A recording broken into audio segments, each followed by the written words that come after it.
This is War Cry.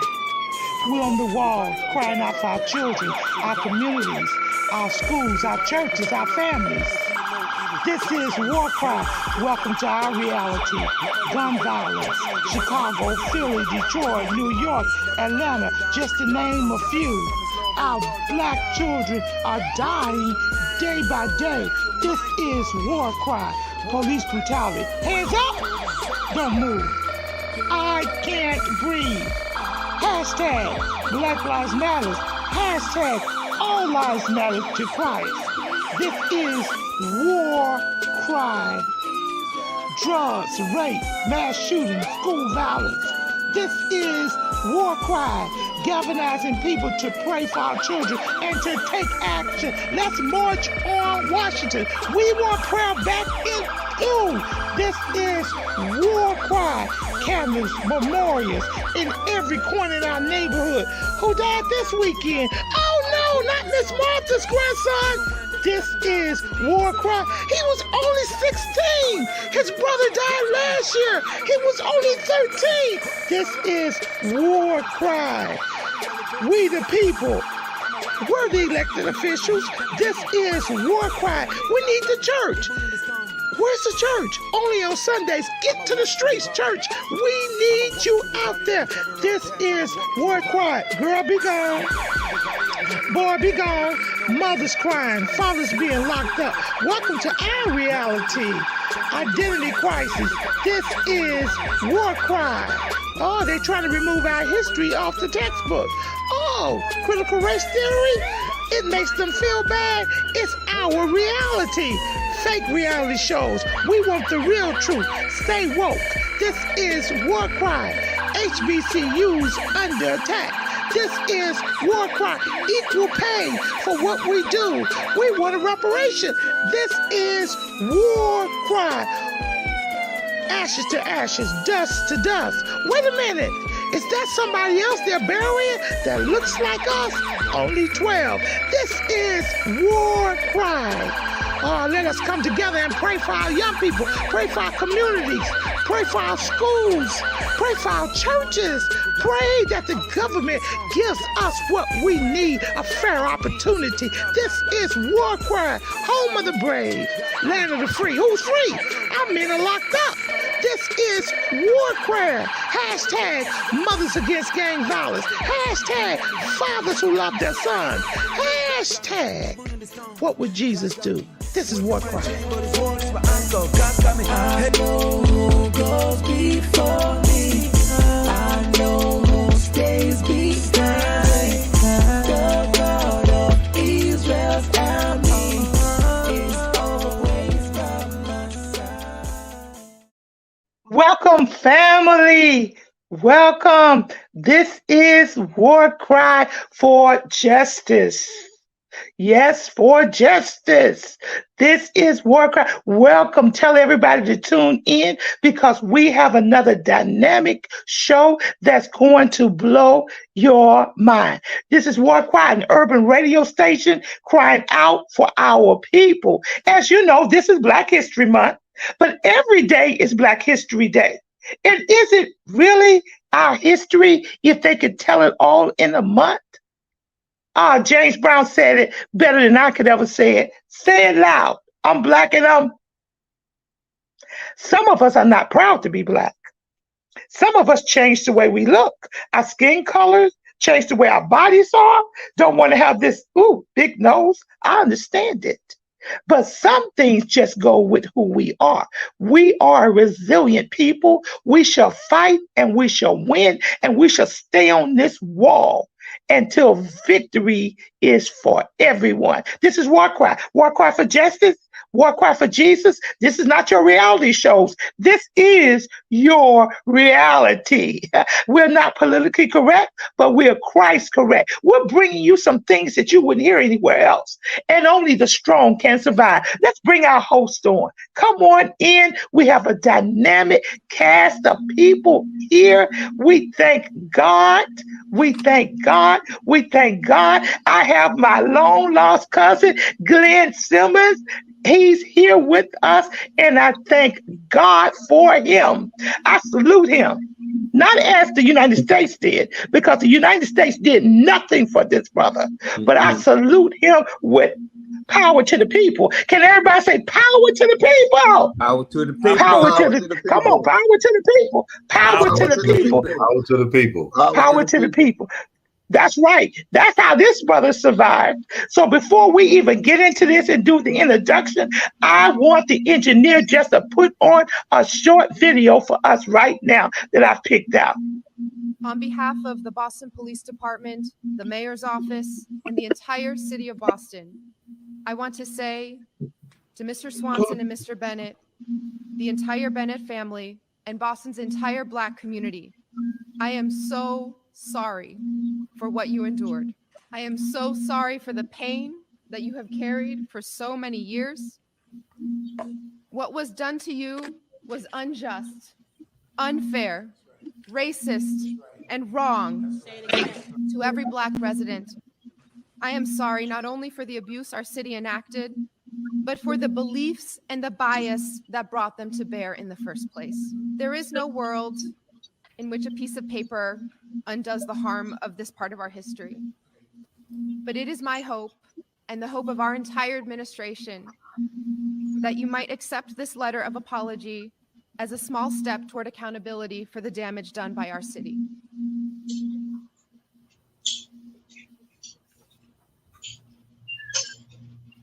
This is the mayor of Boston apologizing to a group of Black men that was falsely charged and locked up. I think that when our Black men are falsely charged and locked up, I think the state government needs to apologize. What do you guys think?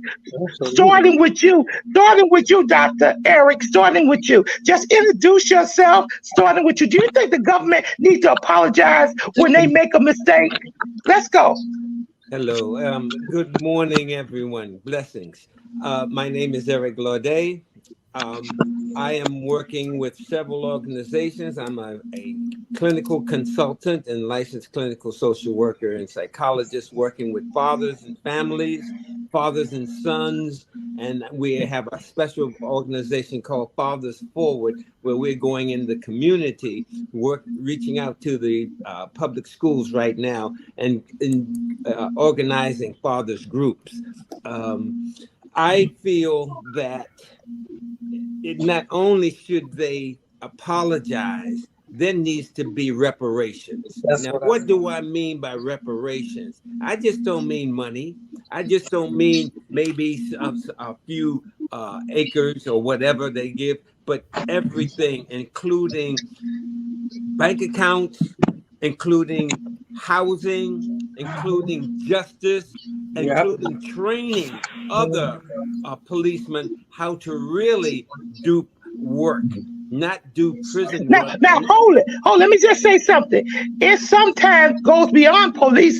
It's the whole corrupted justice system. Now, This is in no way trying to put down the justice system, because we do have some good people out there. Absolutely. But this is to pinpoint the injustices. And while you are here, Dr. Gourdet, what does it mean for you to be Black?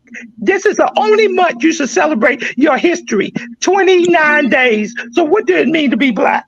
Excuse me, Blackness is every day. I wake up every day and I'm Black. It's no special day for me. And then when I go outside, I know I have a target on my back.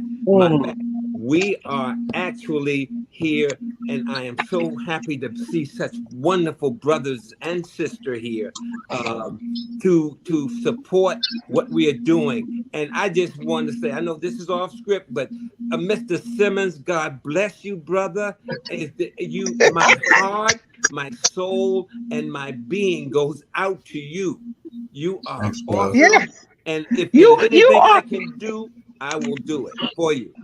Well, we're going to support him. We're going to hear his story. Trevor Patton, introduce yourself, and you're going to have to put it on your camera and be very still. This is being recorded, and we'll be going on Mr. Simmons' website. What do you think it means to be Black in America? Well, what I think it means to be Black in America has to do with how they had changed the lexicon of the definition of the word Black. They have changed the black. That's not one of the beautiful colors of the world, but they have changed black to be negative, sullen, evil, witchcraft. And because it's in their psyche, in American psyche, that you will find in their dictionary, this is what they use. So to be black, yes, as the brother said, is a target on you back as a black man. But guess what? It's a target on our back black as black women. It doesn't matter if you're woman, child, boy, girl, because you are black, it is a negative connotation in society because of the Jim Crow has never died. He is still walking a representative and still hoping the wall in the center. Now, I need to ask you a question. Since you all fired up, my sister, do you think that the President of the United States should be giving Mr. Simmons a pardon and helping him get the rest of his money that's owed? Absolutely. I think Biden and Kamala Harris need to get involved with this. What do you think, Patton? I think that they need to get involved with it. I think that they not only to be able to give him restitution from the time that he worked, did they take his education away from him? Was he planning on going to school? All of that should be taken into consideration. They're talking about all this other stuff. Let them put their money where their mouth is and give restitution to this man who was unjustly imprisoned for all of this time. Do something, Biden. You talk to black people, then do something. Yeah, because guess what? We're looking at you because you need our vote. Okay, come on in, Pastor Payne. Come on in, Payne. What you think about this? Do you think we should get some restitution? Do you think we should be talking? Come on in, Payne. Oh, he should definitely get restitution. That's number one. But I believe the President of the United States should say something, because if the President of the United States says something, that's from the head, that's from the top, and others should follow behind that. But it starts at the head. We got to start at the head in the very beginning. Right. And like I said, just what it takes. But what we need to do is get some black lawyers and get our people out there, and we support one another, because they didn't have the good lawyers and everything to get what they had. That's why they got over on us. We never get the best. So to be black right now, I have to achieve even more, because they're putting us down. But I'm going to prove that you're wrong. We are good and we are the best. Yes. Absolutely. Okay, Monty, I need you to come in. I know you're sitting there waiting because you're my black social activist. You're ready. So what do you think about all this you heard? Do you think that Biden, Kamala Harris, or the Black Caucus need to mention Mr. Simmons' name on the House floor? What do you think? Absolutely. Yes, absolutely, because they stripped him. They took his life away from him. And you know, you have people that they use as traitors, and they'd send them with another ID, another life, and they'd talk about that. But he's a black man, so he was the target. They stripped him from his whole life. So they owe him, they got to expunge his record, clean his record. They have to give him, they got to compensate him for all the time that he's been in jail. And they just can't give him anything. They got to give him a whole new life, because they already put it out there already that he did a crime. So the public is looking at him as a criminal already. So they have to talk it. The president have to say that we did wrong to this man, and we want to let the public know that he did not do this crime. So he need the whole slate need to be clean, and they definitely got to pay. There's no money in the world that can give them the comfortability of someone taking your life. So there's no number that they can give him to make him feel comfortable. But I feel like they should give him over $15 million. Me personally. Yeah, I agree with that. You agree with that, Mr. Simmons? More, I agree with that. Now let me say something to you. Justice is not, I need everybody to put your phone on mute because it's an echo. Justice is not even. Unfortunately, it's always lopsided, and it appears to be lopsided for us because we are people that do more talking than action. We've got to really get behind Mr. Simmons. I have a ministerial group. They have taken up over $300. We're going to be sending money to his GoFundMe page. See, it's time for us to put our mouth and action together. This is a brother that served for. How can you repay repay somebody for 48 birthdays, 48 Christmas? How can you repay the years that he spent? How can you? No, he can't be paid that way. But guess what? He can be compensated. So for the rest of his life, and he's going to live to be 100, he's going to be compensated because guess what? We want to let him live the finest life. Now we're going to bring Mr. Simmons in. Mr. Simmons. Yes, Mr. Simmons, come on up front. Come on up front. Oh, put you on, my brother. You know what? I salute you. I love you. We got to give you. We got to give a mute and clap so everybody can help. We honor you today. We honor your survival. We honor your tenacity. We honor your resilience. We honor your bravery. We honor you beat the odds. We honor you today because the system was not set up for you to be here. What you guys don't know is Mr. Simmons had received a death sentence. He was supposed to be put to death, but the state of Oklahoma overturned the death bill. So that's why he had life. They would have killed this brother and he was innocent. How many more of our black men have been killed and they've been innocent? See, Republic states, Democrat states, they all have different rules. Look what happened in Alabama when that man was killed with the injection of that new chemical. It took him 22 minutes to die. So we've got to really know what's going on and stay woke. Mr. Simmons, come in and tell us how you're doing and what happened and what's going on. Go ahead, Mr. Simmons. New York wants to hear from you. Good morning. Good morning, panel. First, I want to say I'm humbled and it's an honor and I'm grateful to have this support. This is the first panel of black folks I've had the support of since I've been out. Thank you very much. Thank you very much. My story is one of many, you know, mine is heard and there's many more stories exactly like mine that hasn't been heard. I want to be the voice of the ones that hasn't been heard, you know, with this platform. What happened to me can't be, you know, what happened can't be, what was done can't be undone. We all know that. But everything in the universe must be accounted for. You know, it's a grain of sand in the whole universe. It must be accounted for. So what they did, you know, there's accountability, you know, but justice, that's something that God dispenses. You know, what I've been looking for the last 30 years is mercy.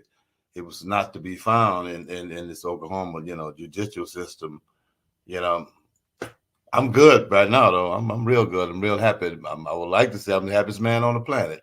You know, practically at the end of my life, I'm living my best life. You know, and it's all good for me right now. Yeah, it's a fight. It's a fight to go on, and I, you know, it's what I'm built for, though, to fight. You know, so we ready. Oh. All right. Can't hear you. Okay. Take us, Mr. Simmons, take us back 48 years to what happened. You know, we know of so many black men, black boys, the Central 5 boys that was just picked up, put in the lineup, that's injustice. Take us back, if you can, to what happened. Okay. It happened in 1975. I just turned 21 in November of 74. And in January, I came to Oklahoma to live with my aunt. She had just left from Christmas vacation in New Orleans. That's where I'm from, New Orleans. She came back to Oklahoma. 30 days later, I was arrested for a crime that happened in a place that I had never been to. You know, hadn't been to like 4 months ago that I went to that place where they said I killed somebody.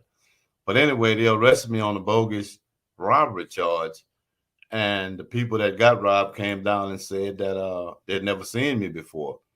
So while I was sitting in jail waiting to leave, a detective told me, we need you to participate in the lineup. Well, I didn't, like I said, I had no experience with the judicial system. I had no previous convictions, adult or juvenile. I had no previous arrests except for disturbing the peace in a protest march, protesting anti-Vietnam with my older sisters and them, you know. So that's the only time I'd ever been arrested. So when they told me to participate in the lineup, I'm doing like I was taught to do, obey the authorities, obey the police. And I didn't know nothing about the right to a counsel or the right to refuse, you know, right to remain silent. I didn't know nothing about it. I was young and naive, and I was the ideal target. So they put me in the lineup and come back and tell me that this lady picked me out of a lineup on a murder case. Yeah, I was still believing in justice. I was still believing in the law. And I'm thinking it's just a simple mistake. It'll be corrected soon, you know. And soon turn into later and years and years and years and decades, you know, and it never did. But what I come to find out later was that it was my innocence that was my burden. You know, if I had been guilty, it would have been a luxury. Because I've done time with guys that entered guilty pleas for rape, robbery, murder, all kind of atrocious crimes. And they do a set number of years and go before the parole board and they say, I feel remorse for what I've done. I take responsibility for my actions. And they let them go. 6 to 18 months later, those same guys come back over and over again. But every year for 30, 40 years, I went up for the parole board and say, I'm innocent. I didn't do it. And so they would never give me parole. And that's so my innocence was my burden. Nobody had done 48 years, 5 months and 13 days, even for crimes that they admitted to, you know? And that's why I stayed in so long, because nobody didn't want to admit the guilt. Nobody didn't want to listen to it. Now, let me come in and ask you a question. Yes, ma'am. And I know this is a bogus question, and we probably know all the answer to the question already. How about your legal representation when you went there? How was your legal? I know, guys, don't scream at me, but the legal representation, did they give you legal representation when they put you in? How was that?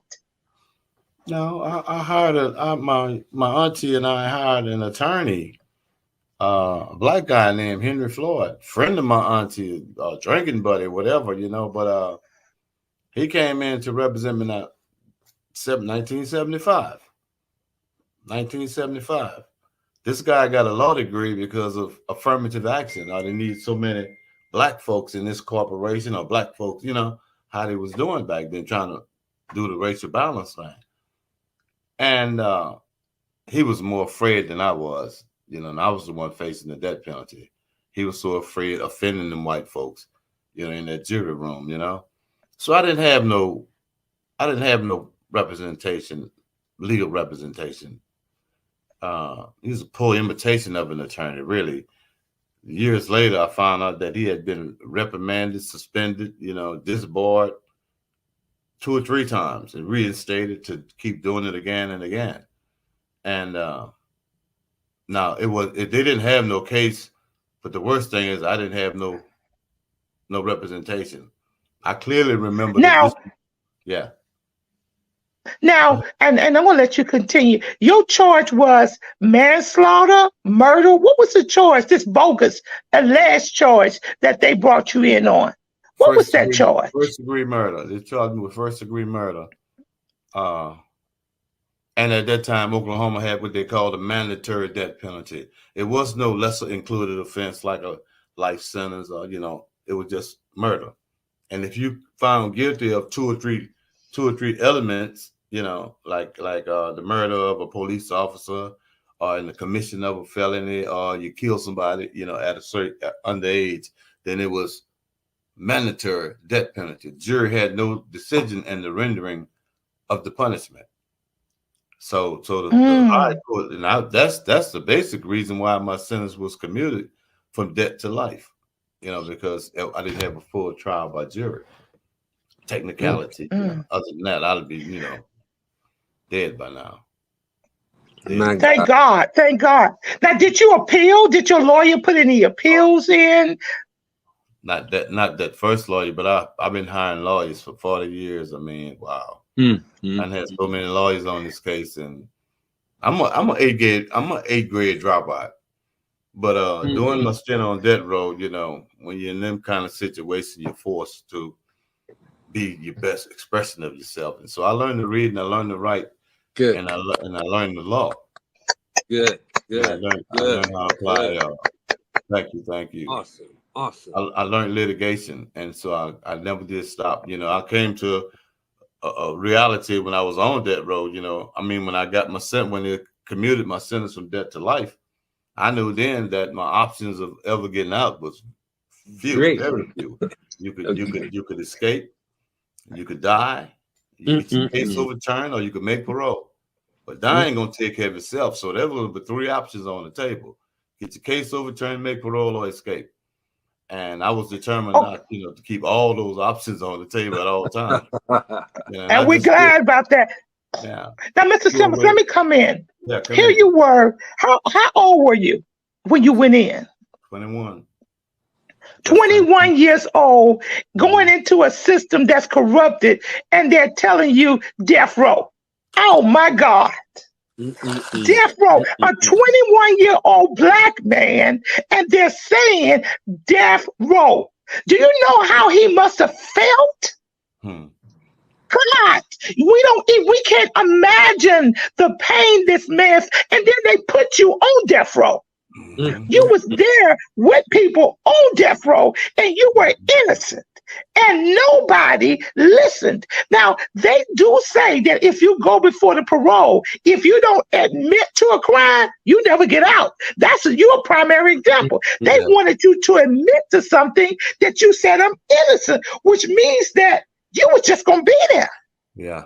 How did you feel when the state changed from death row to life? How did you feel then? You would think I would feel an extreme sense of gratitude, but at that time I was so pissed off and confused, you know.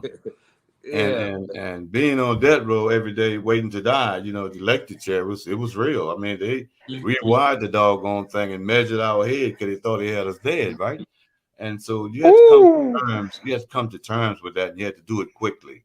So, yeah, I come off of that row, a very young guy with an old soul, old head, old wisdom. You know, this is war cry. This is war cry. We're bringing it to you. This is Black history, and this is Glenn Simmons' Black history. This is his history because he was locked up for 48 years. And we need to know about this because guess what? Many more of our Black brothers and sisters have been put in jail illegally, and some of them are on death row or have lifetime. Because guess what? If you go to the parole board and you don't admit to something, guess what? You get put back in jail. Now we're going to open up the panel, and then we're going back to you, Mr. Simmons. Open up the panel. Pastor Payne, what do you want to ask? What do you want to bring out? Well, the sad thing about it, because we don't get good representation, that's number one. And it's to our Black people. When you look at the Black individual, we don't get good lawyers. They put us in jail. And sometimes, what if forbid if they would have killed him right there, death row, put him the death penalty, that would have been another innocent brother gone. And when you look at it, that's what they're trying to do. They're trying to get rid of us slowly. If they can't get rid of us through guns, on black crime, they try to get us through jail. They try to get us from killing one. They're trying to destroy us, our people right now. We got to stand up, and that's why I want to see our young people get the education, become lawyers, become doctors, so we can help our own people. They're not going to help us. And I got to say this. You know, this is me, and don't be a sellout because we see Mr. Simmons had a Black lawyer, okay? But don't be a sellout. Because so many of us go into different things, and either we sell out or we're bought out. Very true. And we forget who we are. Okay, Travis Patton, come on, what do you think about this? Questions? My question is, well, I wanted to make a statement. What he had was an Uncle Tom lawyer. And as you just said before, when we think they're allowing us to get into their space, we become like, it was very important to me when he said to me how his lawyer was so afraid. How he was so afraid, because you put in these positions, either you're going to stand up and do the right thing or you're not. What you going to do? And he said that he had many lawyers over the years. I wonder what were they? When they got too close to the fire, they were Uncle Toms. And I applaud him that God spared his life, that when he went to that parole board, he told them, no, I didn't do it. I have nothing to be remorseful by because I didn't do it. I thank God that God covered that man's life so we can stand here and stand by him and let him know that there are people that understand your situation. We don't know your situation. We've never been in your situation, but we want you to know that we support your situation. And it's a crime that nobody, and I gotta blame some of these black lawyers, Brother Simmons. I gotta blame some of them. Why did they come up and take the cause for you? Why didn't they? Even some of these white liberal lawyers, these bleeding heart liberal lawyers. Why did they come and take the cause for you? I don't know, but I thank God that you're here, and I want to support you. All right. God, you're here. Thank you very much. Yes. New York is going to support you. I was with him in New York. We are going to support him. Monty, come on in, Monty. Well, God bless you, and I thank God for giving you your freedom. And what I think about your whole situation is that them people in Oklahoma hated your existence, even the lawyers. You know, when you talk about Jim Crow and the Willie Lynch situation, it was like them black men that was representing you, they was a part of the system. And they was doing what them people was telling them to do. Really, they took you out of your natural life. Then they put you, and you was unprotected in the jail system. So when I say they try to take your whole existence, they took you out of the natural life and put you in a jail cell where you had to fight every day for 48 years of your life. Mm-hmm. It don't make sense to me. But you was targeted because of your color. It hurts my heart to know that you've been through that. But I know that we serve a mighty God. It wasn't for you to die. It was for you to be the example of what our people go through in this country. So even though the system want to do what they're doing, we got a bigger system, and that's the system of God. God is going to, reparation is coming to you, but your story need to be told all around the world. This is nothing that can be swept under the rug. Mm-hmm. We have to join forces with you, and we got to make a march to Washington. That's what we should do for you, because like you said, there's many other people. Wait, Monty, I got to come in. No justice, no peace. No justice, no peace. Come on, no justice, no peace. Power to the people. It's time for us scared Negroes to come out, just like the church. The church needs to come out from behind the walls. COVID is over. Get your double mask, church, because we need to rally behind Mr. Simmons, because he's in Oklahoma. Oklahoma did not give him any money. They put him out broke, and he's going to tell you about that. Not only was they wrong, they put you out broke and wrong. Now that's a double identity. We're going to have Eric. Come on, Dr. Eric. Come on. What you got to say? No justice, no peace. No peace. No peace. Now, I want to celebrate those people who worked with you, Simmons. That was the Innocence Project of New Orleans. Have you heard of them? They never did nothing to me. They never stepped up. They never did that, huh? They never did nothing to me. NAACP, none of the organizations never stepped up. That's amazing, because they are advertising that they have saved or exonerated over 56% of the people who have been arrested in New Orleans. They did. Yeah. They never did. They never did help me. Especially in New Orleans. You know, so I'm wondering why they did not do that, because they should be held accountable as well. Exactly. But we do need organizations like that who are going to be held accountable, and that we need to advertise and know who they are. I know that, if I can digress here for a moment, that the initial reason for police officers in this country were slave catchers. Yes, they were the ones, and these are the descendants of the slave catchers who have actually incarcerated not only you, but all of our black men and women. And so now they're getting to the children as well. We have children now in jail with people who are known criminals. And what's going to happen? That's what's going to go on. So it's going to be from cradle to prison. We're trying to change that. Now let me come in. Let me come in, Dr. Eric. Yeah. Mr. Simmons was 21. He was a young man put in prison with a lot of people who actually had committed these hard crimes. Now, life could have made him hard. Life could have made him hard, but Mr. Simmons is so humble, so understanding. He's a man of peace. He did not let what happened in the inside come out with him, and I thank God for that as well. So back at you, Dr. Eric. I just wanted to put that out because a lot of our brothers go in jail and they come out harder than they were before they went in because of the system. And there's nothing that can help them to readjust to this. This is one of the programs that we need to establish. There are some in existence, but it's only a few. Now, the issue that I'm looking at too for you, Mr. Simmons, is that there are not only reparations and all that, but they owe you a home. They owe you a bank account. They owe you any kind of transportation that you want, and they should have a day for you to have the key to the city, and that they should know who you are. You are a hell of a man. Now, everybody is talking about all religious and all this, but I see you as this is what I'm looking at, a very spiritual being, a very spiritual human being. And this is what we all need to embrace. So thank you very much for everything. Amen. Let's go to the video. Engineer, let's go to the video. Let's go to the video. America's longest-serving wrongfully convicted man was back in court today. Glenn Simmons served 48 years for a murder he did not commit. This year, a judge tossed out Simmons' murder conviction.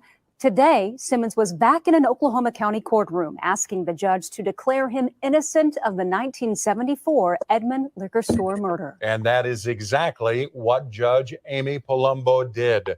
Simmons walked out with a legal distinction few ever received. He was declared innocent. The finding of actual innocence is essential for Simmons to sue for compensation for the 48 years, 5 months, 18 days he spent behind bars for a murder he didn't commit. What's been done can't be undone, but there can be accountability, and that's what I'm about right now, accountability. He had 50 years stolen from him, the prime of his work life, when he could have been getting experiences, developing skills. That was taken from him by no fault of his own. If Simmons wins a wrongful conviction lawsuit against the agencies involved in his arrest, trial, and imprisonment, Oklahoma state law limits his compensation to $175,000. Now, can you believe they have limited? He can't get any more than $175,000. Mr. Simmons spent 48 years. How many days? How many days? How many minutes? How many hours? 5 months and 18 days. Thank you. He spent all that time in jail, 48 years, and this is Black history now. And all he can get is $175,000. Now, come on, guys. We don't even have to tell you how wrong that is. We don't have to tell. $175,000 is worth a Black man's life, given 48 years in jail. Wow. It's unfathomable. $175,000. That's all Oklahoma could come up with. No, they could come up with much more, but that's all they want to pay him for his 48 years in jail. Mr. Simmons, I know when you got proven innocent, you felt good. How did you feel? Take us to that day that you had to go before the judge and stuff. Now, before you do that, the people who actually pointed you out, who actually said you were guilty, are they alive now? Yes, one witness, one woman said that I was the perpetrator. Yeah, she's still alive. But quietest thing. I mean, I got this attitude of gratitude that I don't give the right answers because people want me to talk about how bad she was and how wrong she was for misidentifying me. But I know the facts, and I know she's just as much as a victim as I was. Absolutely. With this wrong identification. And but she didn't identify me. She didn't identify me in the lineup. She didn't give no composite description of me at the scene of the crime. You know, she said the perpetrator was 6 feet tall, 200 and some pounds. Guess what? I'm still 5'8". You know, I'm 180 now, but I was 150 pounds at the time. You know, it was greatly different from my physical description at the time. Yes, sir. She didn't identify me. That's a narrative that the press. That's the sensationalism. She identified another guy. She said, "That's him, number 6 in the lineup. That's the one I seen in the store." She did it 3 times. But how did I get to the defense table at preliminary hearing 6 weeks later? How did I get there? It's no way I can get there without police conspiracy cover up, and nobody want to talk about that. You taking the cover off a lot of stuff. I call it. I don't call it miscarriage of justice. I call it attempted murder. That's what it was. They knew the death penalty was there. They deliberately hid the reports in the investigative reports and stuff. They deliberately hid it for 25 or 30 years until I had a private investigation and found them and gave them notice 25, 27 years ago. I gave them notice of my innocence. They still wouldn't listen. But because of procedural defaults, they would never look at the merits. You know, so I just kept fighting and fighting and fighting. It's a long drawn out thing. But let me say this one time. Yes, sir. Justice, we always talk about no justice, no peace. It's a beautiful slogan. Justice comes from God. You know, we get justice. Ain't no justice in this stuff. You can't make this just after 48 years, no matter what you do. You know, justice comes from God. All we can seek is mercy. You see, and this is what Jesus brought. This is what Jesus taught us, that the law of mercy triumphs the law of justice. And for 30 years, I've been seeking mercy. You know, and I wasn't seeking justice from the people because wasn't no justice to be done after all of that time, after that experience where they put me there. What it look like. How do you give me justice? What do that look like? You know, so I seek that which triumphs justice, and that's mercy. But, I'd like to step in just for a minute here, sir, and let you know that this is all planned and it is genocide. This is what we are calling genocide in the form of justice for this country. Now we have to turn it around, and I know that if each of us, there are over 13 million of us in this country, we can all put $1 together for you. Please, that sounds good to me. Yes, because Mr. Simmons came out and they're only going to give him 100. Now, Mr. Simmons, on that, I'm sure that you met a lot of good brothers when you were in there. And I know you want to go back and help them. I mean, because, hey, mercy is what they need as well. Tell us about your adventure in there and some of the people that you encountered. Oh, in prison, you meet some of the best people and you meet some of the worst people. The best people I met was in prison. The worst people I met was in prison. I met some real good people, man, real good people. And I still know some real good people. Prison do things to you. It does. That kind of incarceration, that kind of confinement. It take you one way or the other. You know, you're going down or you're going up. Me, I went down, down, down. I went to the bottom of the pit and came out to the other side. You know, I'm whole now. You know, the pastor T.D. Jakes got this book out. You ever heard about the crushing? He talked about the crushing, the crushing of the grapes, and he talking about the grape is the only fruit that was grown deliberately to be crushed. And in its natural state, it might last 2-3 weeks, a month or so. But once you go through the crushing, you'll last 200 years. You become fine wine, And so we got, I've been through the crushing. you know, and I'm mellow now. I'm good. You know, at the end of my life, I'm living my best life. At 70 years old, Absolutely. at 70 years old, everything I do is a first. So I really don't have time Yeah. for anger and you know, I really don't have time for it. I'm trying to enjoy the rest of this. And I would like to tell you, but I'll get into preaching and I'll start crying if I start telling you about the matter. Get to telling you about the Yeah, you manifestation. look. Yes, you can preach. Let me tell you, this is War Cry. This is Black History Month. You are our piece. You are part of our history. We salute you. We want to do everything we can to support you. I mean, it's no way can the government or anyone go back and justify or correct what they did. It's a tragedy. And we know when you came out, everything had changed. The cell phone, the cars, everything was different when it was really a new world. I can't imagine when you walked out of there. Did you kiss the ground? Did you say glory, hallelujah? I mean, the feeling, yes, the feeling you had, victory shall be mine. And when you came out and knew that you even had to fight another battle to be proven innocent, so you had to do a trial. Did you have a trial? Was that a trial all over again, Mr. Simmons? For you to be proven innocent, There. did you have They to? didn't want me in no court. Now, what they did was in July they exonerated me, and I was known as an exoneree. I didn't feel satisfied. I couldn't settle for that because I wasn't, you know, to be exonerated is we letting you slide. You know, we can't find you guilty, but we gonna let you slide. You know, I'm like, no, you got to declare me actually innocent because that's what I am.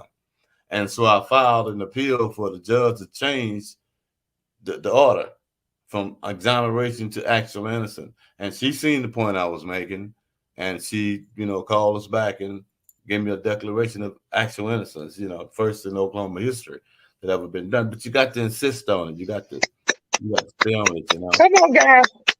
The first in Oklahoma history. That's why they owe you, brother. They owe you more than $175,000. That's because less you are the first. That's less than $3,600 a year. You know, yes. $175,000. Yeah, but that's the compensation that they give. But I just recently filed a federal lawsuit. I'm suing for hundreds of millions, you know, and that won't even be enough. Absolutely. I'm also seriously thinking about running for governor of Oklahoma. Well, you didn't see. I just put in the chat. I vote for you for president. yes, that's right. We salute you. We're gonna open it up to the panel again. Pastor Payne, what do you like to say? Brother, I'm very proud of you. Keep up the good work. And you can be an example to other people to hold on. New York City, the 5 men that got arrested for crime. You know, one of them is a councilman now. He became a councilman. He's out. And you could do the same thing. I do believe that God is with you and you could do a lot of things. And I just feel so bad. And give me your GoFundMe page and whatever, because we want to support also. But you need to go to churches and let the church know also we got to get behind people to get some of these people out, innocent people. We got to start doing our job. Just besides sitting beside the wall, we got to go out there and start working. And again, my heart goes out to you. I'm so proud. Yeah, we want everybody. We're gonna put the GoFundMe page in the chat. I told you the Ministers for Christ for the World, Bishop Butler, he's taking up $300. He's gonna be sending it down to the GoFundMe page. We got to put our money where our mouth is. Mr. Simmons is a part of the War Cry family. Amen. He's a part of us. That's what War Cry is all about. Travel Patton, what you think? Any comments? Oh boy, I have a lot of comments. First of all, I'll just say it's just an honor to even meet you, sir. I'm so glad that I'm in your presence to meet you. It's been such a wonderful experience. It's sad, but it's wonderful. Just to say that you had the strength, and I don't know how you could do it, that you could hold on like that. And I'm just so honored to be here, so honored to meet you. And I just want to know that my family will continue to support you also, because what you have done and what you have gone through is something I don't think anybody should go through. But the sad thing is about it, so many of our men and our women have gone through this, and there has been no voice for them. Yes. There has been no voice for them. But I thank God that there's now a voice. War Cry is a voice for the urban people, for those who they don't care nothing about us. They done thrown us away. But thank God, God has risen a voice that could hear the people that have been suffering, so the people can know that we have to raise our voice and let people know this is the reality of life. But I'm so glad to meet you, Mr. Simmons. Thank you very much. I'm very glad to meet you. Okay. My honor. Monty, come on in, Monty. Comments, Monty. Well, I look at you as an amazing man, and I thank God for you, because you're an example of what hope is. You kept the faith and you kept hope, and I'm just looking at you as an amazing man, because I'm just giving you me.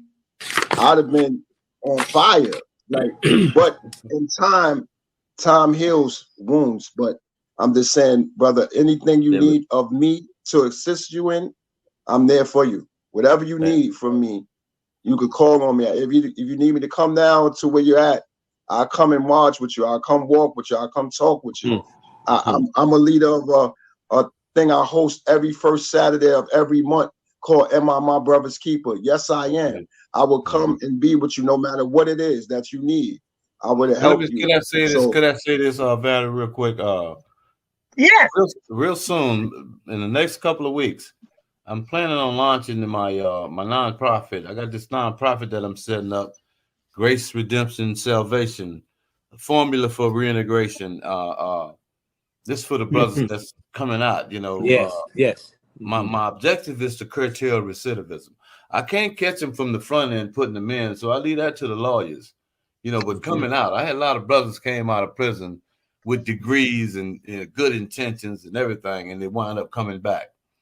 And the recidivism rate shows that if it's 100 guys getting out today, within 6 to 18 months, at least 70 of them will be back. And this statistics have stood steady for over 30 or 40 years.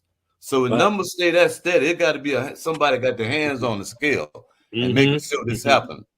So this recidivism thing has become an economic situation where if I curtail recidivism, then a lot of people are gonna lose their jobs. So you're gonna cause unemployment in other areas. So we unbalancing, So I got out 6 months and 12 days ago. Within the first 3 weeks I was out, I had my identification, my Social Security, a place to live, my health insurance, but because I had what we call a wraparound support system. There's a lot of reintegration programs out here, but none of them is as intensified as don't have the right intensity that we need to readjust. We come to prison for one reason or another. Your little homies told on me, I slipped and got caught, but whatever it was, you couldn't compete in this highly competitive society, and it wound up locking your butt up. And you had to learn to adjust to this artificial society. And so you won't get writers. Hold it, Mr. Simmons. You said artificial society. Yeah, the prison, artificial society. I mean, you have to reverse. You have to reverse your normal human psychology in order to exist. So when they come out, the society is 1,000 times more competitive than when it was when they went in. And you expect them to make the proper adjustment without the right support. It's not happening. The recidivism rate gonna stay there. Because they're not giving us no they're not giving us no rehabilitation or nothing in prison. That's a joke. Rehab is a joke. So of course, take the guys that are coming out. Now, I've established an organization, a recidivism program that would help people coming out. And it consists of, my board consists of most guys who have done 20 and 30 years. Yes. And got out and was able to make the proper adjustment. Absolutely. So we're going to launch this program. I'll let you know about it. We're going to launch it in another couple of weeks. I'm just trying to get it together right now. That's where I Very want good. to put my And we focus. support you. Now, what's the name of it again? Let's say it. And at the same time, give us your GoFundMe page while you're doing that. The name of your organization, and give us your GoFundMe page. It's Glenn Simmons, Grace, Redemption, Salvation. And That's your GoFundMe page? That's my GoFundMe page. If not, you'll see this. No hate. Yeah, on my GoFundMe No page. hate. No hate. No hate. That's my tag, you know. I had this tattoo. Oh, Mr. Simmons, let me say something, Mr. Simmons. For you to come out and have no hate, I salute you. Yes. Because a lot of us would have came out with bitterness. Even though we got out, we still would have been very bitter. But you came out with a great mindset. Now, don't get it twisted. Now, I'm still pissed off. You know, I'm real pissed off. But the thing is, bitterness and anger and stuff, it has its own type of energy. You know, to sustain that. It has its own type of energy. And that energy takes you in places you don't want to be. You know, so I learned to suppress that, and I learned to turn that energy into something positive. That same bitterness from all the disappointments and letdowns, you know. Now, Mr. Simmons, are you the youngest person that was ever on death row in the state of Oklahoma? No, it was 116. Now that you say that, let me say this here. I got a good friend of mine. I want to give him a shout out, and I want to always put his name out there every time I give an interview. Good friend of mine. We call him Guns, Young Guns. He turned 15 in the county jail. 2 weeks ago, he turned 50 years old. And then they threw him away. Just a throwaway child. Those guys, got a lot of guys in there like that. We didn't even forgot what crime they in for. You know, some crime, you know, we didn't forgot what crime they've been in so long. So those guys like that, they need attention. They need a chance. They have never been given a chance. That's they do. You can call their names out. You can call their names out on War Cry. That's what we're about. His name is James Lewis. Yes. We call him Guns, and he in Oklahoma, you know, Oklahoma Reformatory. And I told him every time I get him in the interview, I want to talk about him. Now, he went in when he was 15? He turned 15 in the county jail, so he got arrested when he was 14. Wow. 15, and he's 15 in the county jail, and they kept him in the county jail back and forth until he was old enough to certify him as an adult and convict him and send him to prison. And he turned 15. You know, what was his charges? What did they charge him with? Murder. He had a murder case, some gang banging stuff. You know how kids do. You know, doing the gang banging, and they, you know. Was he the one? Was he the youngest person in Oklahoma to have the death sentence? The youngest person who was given the death sentence was a guy named Monty Eddings, white guy. He was 16 years old and certified him as an adult. He was on death row with me way back in the day. He was the youngest. Okay. Now, Mr. Simmons, tell us something. You have a child. You came out. You have a son, right? You had not been with your son in 48 years. Tell us about that. Tell us about your son and your grandchildren, your great grandchildren. Yeah, I got a tribe. I met a tribe of people that's, you know, my descendants I had never met before. I had one son, and he was like 3 when I left. I told him I'll come back and get him. He don't remember, but I did, and I came back and I moved him out here with me. I'm suffering from cancer and stuff, so I needed his help, you know, as a caretaker, and he needed my help because he was in an environment that wasn't, you know, healthy for him. So I brought him out here to live with me from New Orleans, and he had three children, and they have a bunch of kids. That's my great grandkids, you know. So that's my tribe. That's what I spend my time with, my great grandkids. That's your legacy. That's my legacy right there. And everything I'm doing now is about generational wealth. We talk about compensation and reparations and stuff. You know, they won't have to pay such a price, you know. But it's about education and compensation with, you know, with the next generation. Absolutely. So, Mr. Simmons, the work you're doing now, that you're developing, what do you hope to accomplish with the new work that's going to be at your hands? What do you hope to accomplish now with the remaining of 40 years. We're going to speak 40 years of life because we're speaking against anything that came against your body.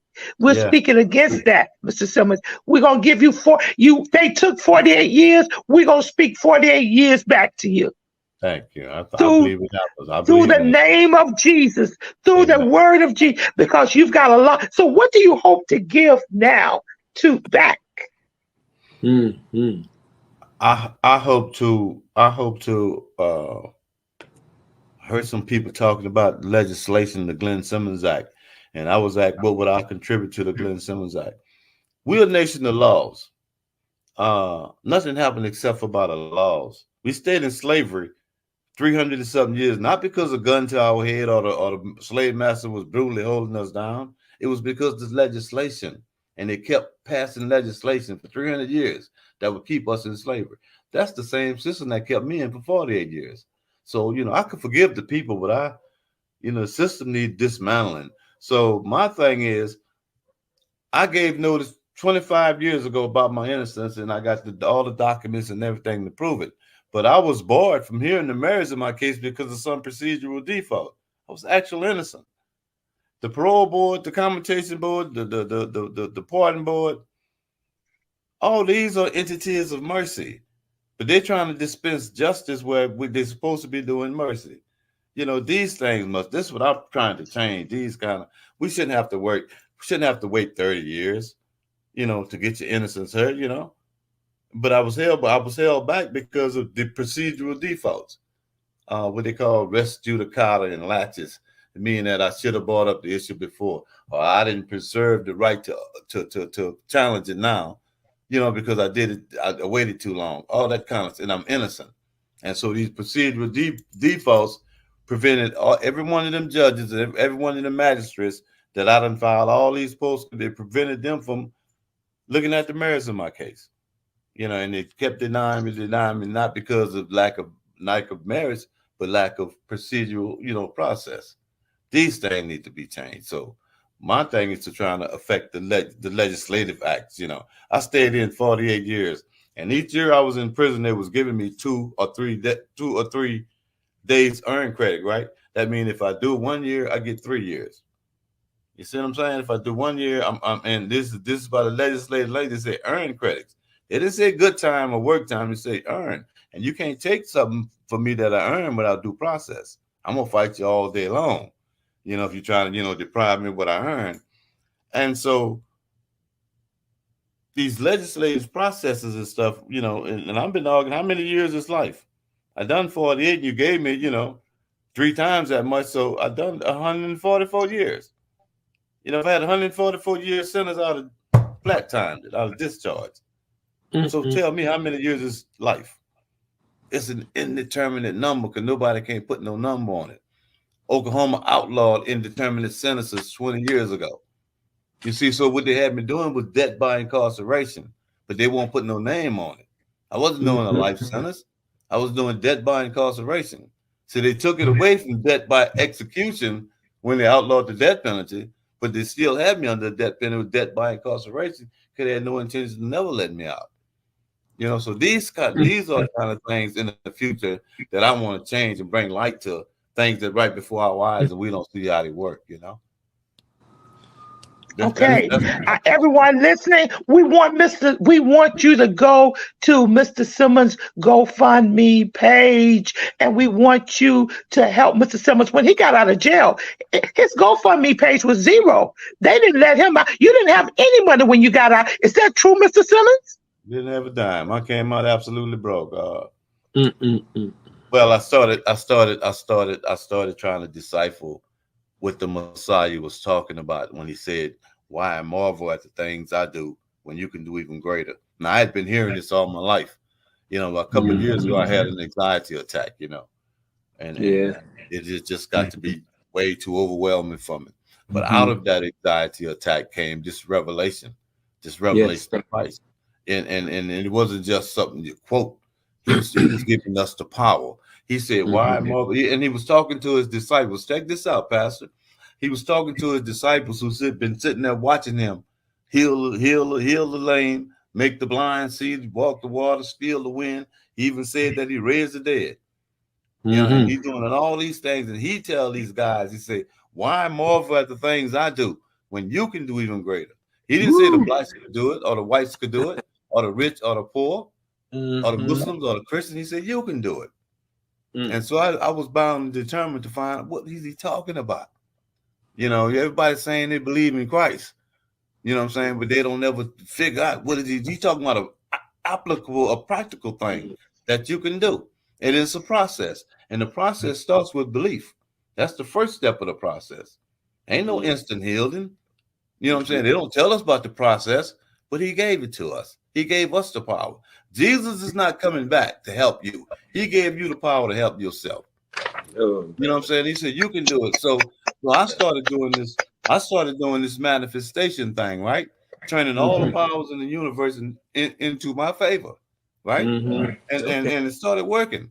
That belief that I had, like a caterpillar and a butterfly, that belief turned into faith, and faith like that butterfly. You know what I mean? Teach, brother. Teach, brother. I said I wasn't gonna do this. You know, yeah. but You're all good. You're all good. But it worked. Yes. And this is what happened. Now this is like 8-9 step process. About 6 months before I was released from prison, I had already got to the stage, but part of the process where you're speaking it.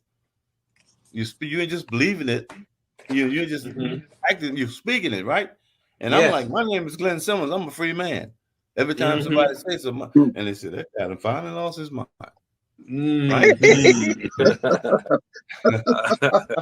so I look up one day. I was in cell 112, and the very next day, I'm sitting in sitting in Pearl's restaurant eating a po' boy sandwich. Go ahead, baby. The manifestation, the manifestation of liberation is real. It is really Yes.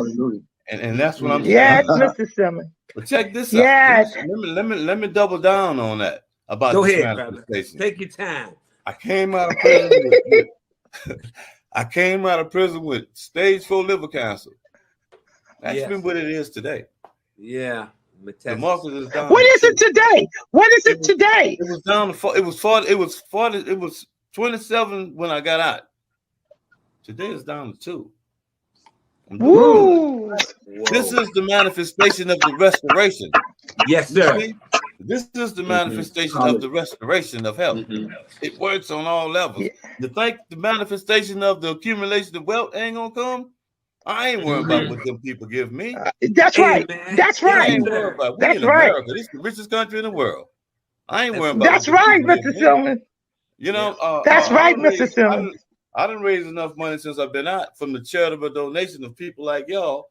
State ain't give me a dime. Ain't say the word. But I'm good thanks to the generous donations of people. You know, and it's manifestation. And we want to do that. Yeah, but it really does work. I think that we need we want to do that. We want to actually, go ahead. We want to actually approach the state and the federal government, like you said. They owe you. They owe us. And I don't just mean the money, but they need to give up all of this madness that they have as what they believe and make sure that they change. I like the fact that you have this recidivism program, because that's what you can use the GoFundMe for to increase your funding.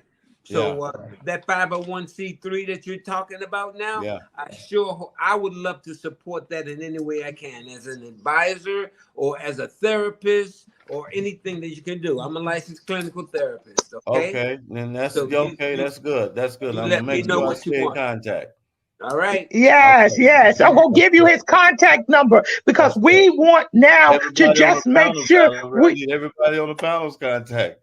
Yes, because we want to make sure that we hit up your GoFundMe page, period, because we want you to live. We're part of you. I told you when I first met you, you was my cousin. And we've been acting as cousins ever since. We've been talking almost every day. I support him every day. Mr. Simmons has been approached about a movie. He's been approached about books. He's traveling around, and he's now getting speaking engagement. So we've got to support Mr. Simmons. I got because I may want to. Wait a minute, hold it. I'm gonna give it to you. Mr. Simmons, can I be in your movies? I'm a good actress. No. We got a spot for you. Okay, go ahead. Go ahead, Eric. Go ahead, goddamn. Listen, Mr. Simmons, you should be the grand marshal of the parade, the Mardi Gras. That's what they need to give you today. If not this year, next I'm going year. to Mardi Gras next week. All right. So you should be the grand marshal. You really should be. If I could find out who's in charge, I would tell them to change it. To you. Yes, you see, you got us. I told you, Glenn, New York is for you. We on your side. Really Monty, you have anything to say? Because we're getting ready to wind it down. Monty, you have anything you like to say? I'm just excited to meet a man such as yourself. You're a powerful man. God is definitely using you to open the eyes, to expose the wickedness of the system. When you see the Lady of Justice, she got a blindfold on, but one eye's open and one eye's closed. And that eye that's closed, that means they turn a battered eye towards us Black people. So we got to fight the system. So I'm with you. Whatever you want to do, she could give you my information, and I'll definitely reach out to you. I'll definitely put some money on your GoFundMe page. Thank you, brother. I'm for you. Thank you very much. Yes. Thank you very much. Yes. Okay, Patton, what do you have to say? We're winding down. I have to say that, as I said before, when I hear your story, I hear hope. You're such a man, and I know that you said that you weren't, you didn't come with that hatred and that condemnation in the way that you speak, even though that I know that your heart has to have been broken, but how you arose above it, and we don't hear hate coming from you. We don't hear hate spewing out of your mouth, but we hear more of understanding and compassion. I think that's absolutely remarkable. I don't know how many people could stand behind something like that. I don't think I could stand 2 minutes behind something like that. I'd be yelling and screaming and carrying on. I don't know how I know me. I know my personality. I'd be the first one yelling. So the way that you have stood up through this, it's just an inspiration. It's just to let us know how you are. It's amazing. And let me come in for a minute. He may have not finished but the 8th grade, Dr. Patton, but guess what? He's talking like a college graduate with a master's degree. Come on. Excuse me. Absolutely. It's an honorary doctorate right now, Mr. That's right. You need to have an honorary doctor's degree, because that's what you're speaking like and you're representing. Okay, Pastor Payne, your comments. I just want to say the word persistent. He was persistent and he got it. And I thank God for you being persistent. And I'm so glad that I was able to speak to you, because I'm going to tell the congregation about your story Sunday, the Black History. I'm going to definitely tell the people about your story, because that's what it is. You have my number and everything. I definitely want to keep in contact with you. Absolutely, Pastor. You can help a lot of brothers. I'll give them all the numbers. And I want to just bring up Bishop Butler, Christ for the World. Bishop Butler actually took up over $300. So we're going to be sending it to your one family. He was trying to be on here, but he had some technical difficulties. He's been speaking about your story to his people, and we're going to do what we can. If we got to have a meeting once a month, just the New York crew, we'll do that. See, we will meet, because we're radical. See, Mr. Simmons, you know me. I'm very persistent. I'm very persistent. You can tell that, because I keep going just like a bulldog. I keep going at you and at you and at you and at you. And guess what? We're going to do what we said we're going to do. This is War Cry. This is Black History Month. This is our history that we were listening to. Now, next week, we're going to have another fantastic show. Now, just don't be about it. Go to Mr. Simmons' GoFundMe page. And guess what? Let's celebrate this brother. And we need to get a petition. We need to get a petition out, because you do need to have the keys to the city. You do need to be celebrated by everybody. You do. Your story is a part of our history. And we salute you, Mr. Simmons. We thank God that the death sentence was overturned and you did not bow to Pharaoh. You didn't bow to Pharaoh. You didn't bow to Pharaoh. You held your pride. And that's what our kids need to know. So continue to work. Last comment. You can do the last comment, and then we're gonna close because we're gonna have Pastor Payne do the prayer. Last comment, Mr. Simmons. Anything you like to leave the listeners with? What would you like to tell our young black men? I would like to tell the young brothers that you're much better than the worst thing you ever done. I like that. There's a definite reason why young black males is under attack. There's a definite reason for it. You know, we represent something that's real threatening. When left into our own, we know the story about Black Wall Street in Tulsa. Yeah.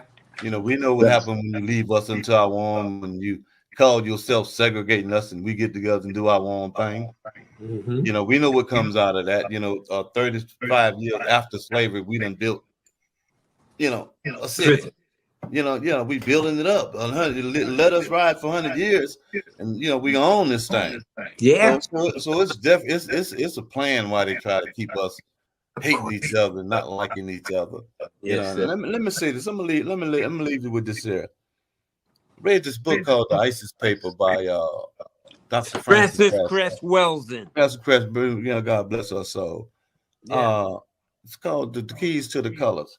Well, her mentor was Dr. Neely Fuller, and she got a quote in her book about Dr. Neely Fuller, and what he says is this.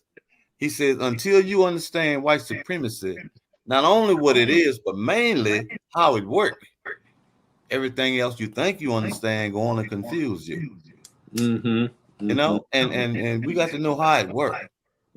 How it really works. We attack this stuff when we fight it, but we don't really know how it works. Let me say this, Pastor, and this ain't got nothing to do with the guys who are doing the real Jesus work, you know, the liberation work. But the clergy has been complicit in a lot of this stuff because of the silence. Silence is complicit, you know, it's complicity. When we start this fight, this thing was established, this social construct that we live up under, we call racism and white supremacy. It was established with a whole lot of bloodshed, a whole lot of tears and bloodshed from all melanated people.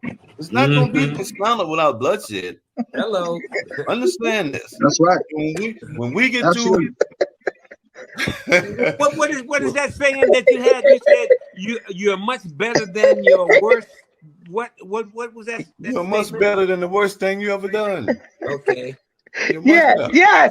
And look, let me come in. I will give it back to you. The revolution won't be televised. Hello. It ain't gonna be on the internet. It ain't gonna be on YouTube or nothing.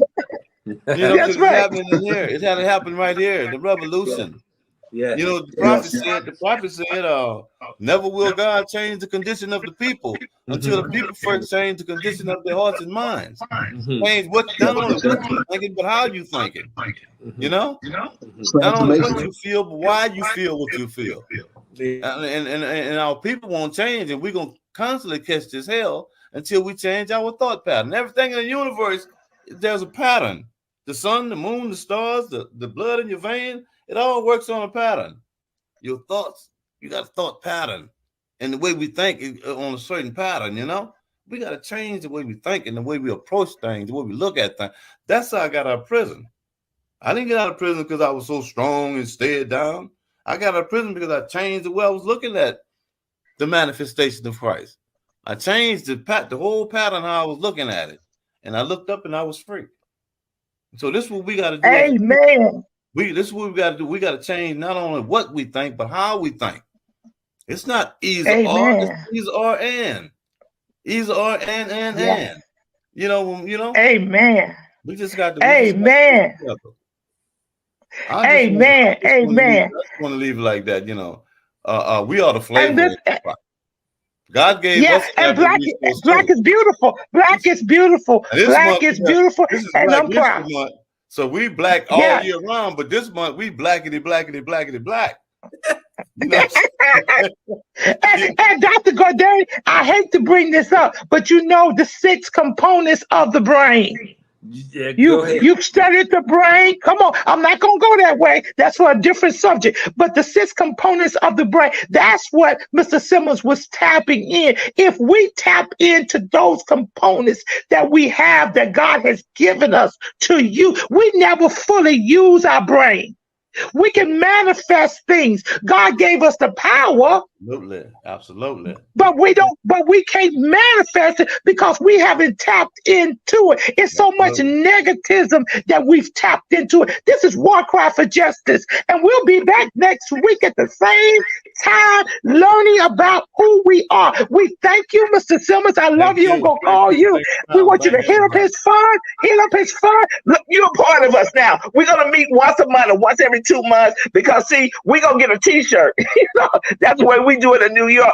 We get a T-shirt now, and we're going to send you a War Cry T-shirt. We're going to have Pastor Payne to close us out in prayer. Go ahead, Pastor Payne.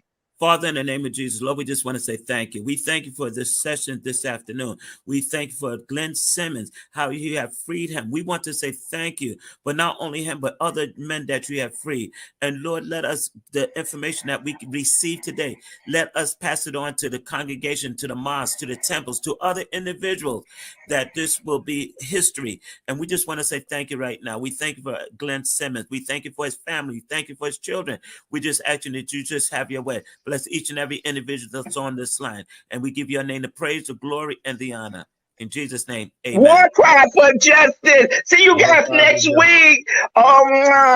We salute you, Mr. Simmons. We honor you, Mr. Simmons. You are awesome. Mr. Simmons for governor. Mr. Simmons for governor. Glenn Simmons for governor. You got our vote. You got our vote. I will call you later. See you later, guys. Love you. This is War Cry. We're on the walls crying out for our children, our communities, our schools, our churches, our families. This is War Cry. Welcome to our reality. Gun violence, Chicago, Philly, Detroit, New York, Atlanta, just to name a few. Our black children are dying day by day. This is War Cry. Police brutality. Hands up! Don't move. I can't breathe. Hashtag Black Lives Matter. Hashtag All Lives Matter to Christ.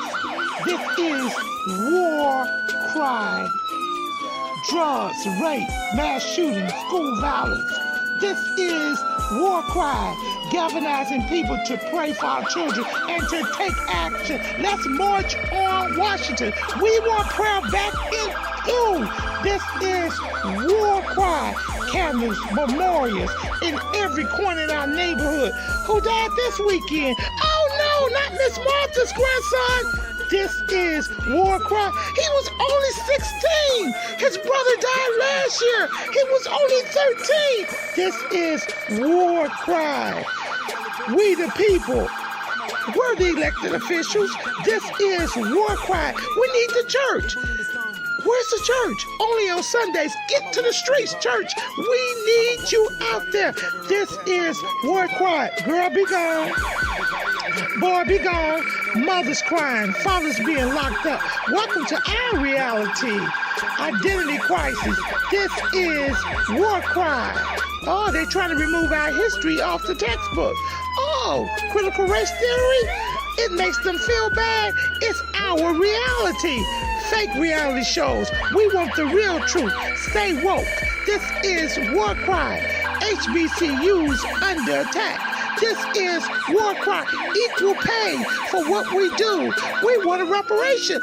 This is War Cry. Ashes to ashes, dust to dust. Wait a minute. Is that somebody else they're burying that looks like us?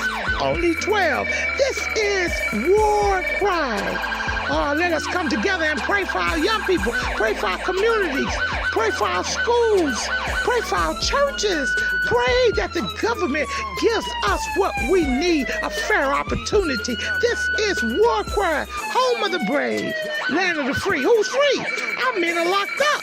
This is War Cry. Hashtag mothers against gang violence. Hashtag fathers who love their sons. Hashtag what would Jesus do? This is War Cry. go. God got me. I know who goes before me. I know